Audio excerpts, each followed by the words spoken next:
Hello, everyone. Welcome to World Cricket Chat. Suneer, it's been such a cold, windy, rainy day during the India versus Pakistan game here in Edgbaston. I was freezing in the stands, and you were nice and warm up in the press box. I was nice and warm up in the press box today, but yesterday I was in Cardiff where I was watching the Champions League final in this or a t-shirt like this, and I was unprepared for that occasion, and I was kind of ill throughout the day, and so lucky me that I was in the press box, and unfortunately for you, you had to brave the elements, and well, at least you saw India winning the match. Yes, I did brave the elements just for that, and I was sensible enough to carry a jacket. So I'll ignore that.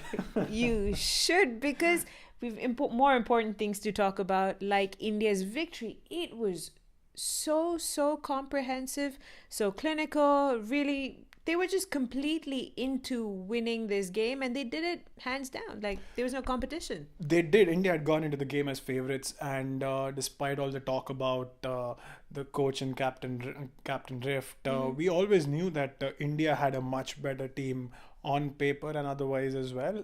It was just about executing, as I say, executing plans, and I think they did it beautifully. They outbatted and outbowled Pakistan, and it was a team effort. There were five batsmen who batted for India.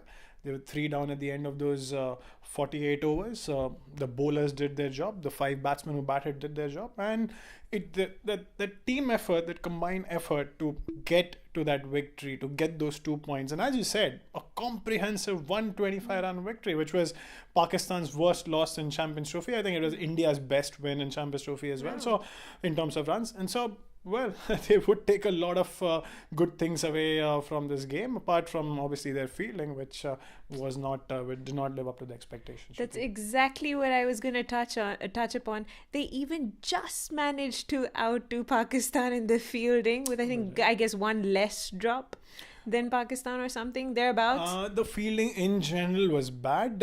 What worked for India was the Pakistani fielding was much worse in the sense that they dropped those two catches, and both those players, Yuvraj Singh and Virat Kohli, went on to hammer those runs in the final four overs, final few overs, and that was what Coach Mickey Arthur also spoke about. That those two catches, that they not drop those catches.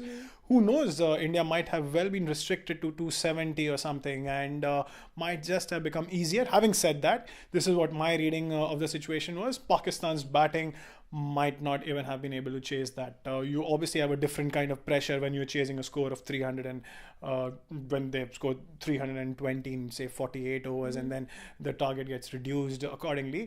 270 obviously is a different kind of pressure, but I think that the Pakistani batting, once the Indians got away to that kind of a score, would have found it difficult even to chase that.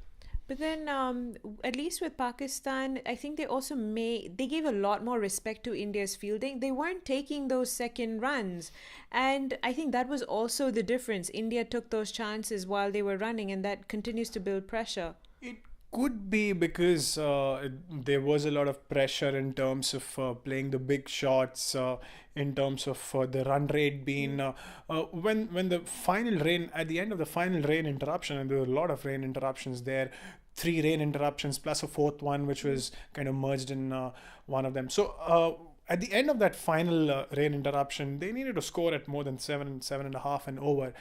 So that pressure was always there. When running between the wickets is not something that is naturally built, inculcated in you, that pressure brings out, say, your natural behavior, which is not to go for the singles and convert them into twos, but try to hit the big ones and try to get the run rate down, which is probably what happened with Pakistan there.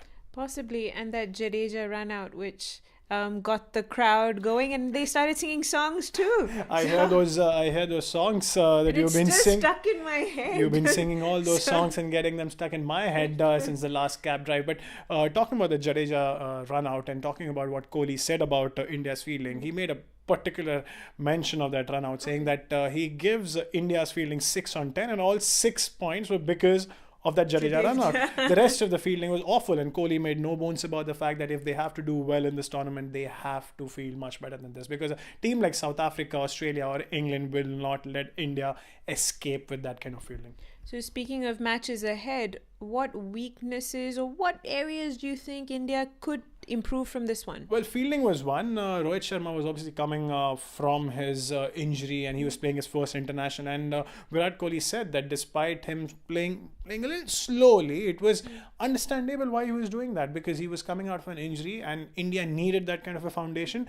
So I tweeted this, that his batting at that stage, in fact, throughout the innings, looked like how Ajinkya Rahane would bat and get criticized in some quarters.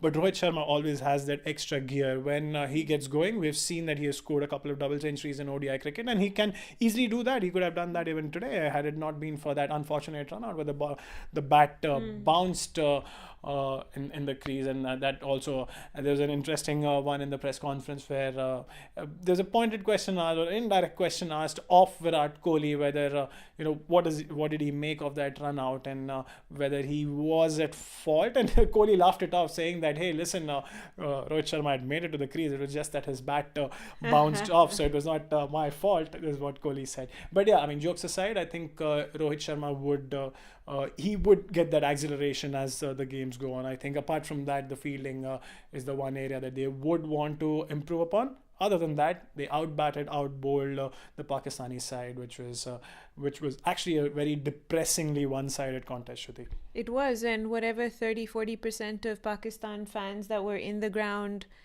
and managed to just disappear towards maybe the last 1 hour of the game. So it was just a completely Indian crowd there.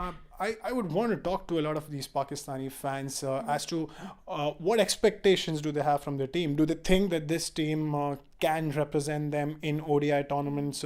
They do well in Test match cricket now that Misbah has retired from Test match cricket. Now that Yunus Khan has retired from Test match cricket, it would be interesting to see how they take this Test team forward. But the Test team has been doing well. It's the one day team that has not been doing too well, and I would like to understand from Pakistani fans. Probably we can do a video with Pakistani fans and one of the matches to come, and see how they feel about this Pakistani team. We did have a chat with a Pakistani taxi driver, the one who drove us down, and he opted not to watch the match for the simple reason that he knew that the team, he probably thought that the team was not going to do too well, and that's exactly what happened there. Strangely, it's the taxi driver that took me to the ground was also Pakistani, and he also opted not to watch the match. He said it's just the way things are with the Pakistani team. It's disappointing. Which is strange, because the last time I watched an India-Pakistan match in the World Cup was in 2015 in Adelaide, and there were no taxi drivers available for the game. We were asked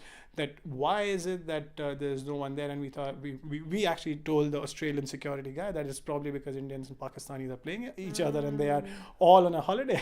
All the taxi drivers out there, which usually are from India, Pakistan and the subcontinent, are on a holiday watching the match. Not so this time.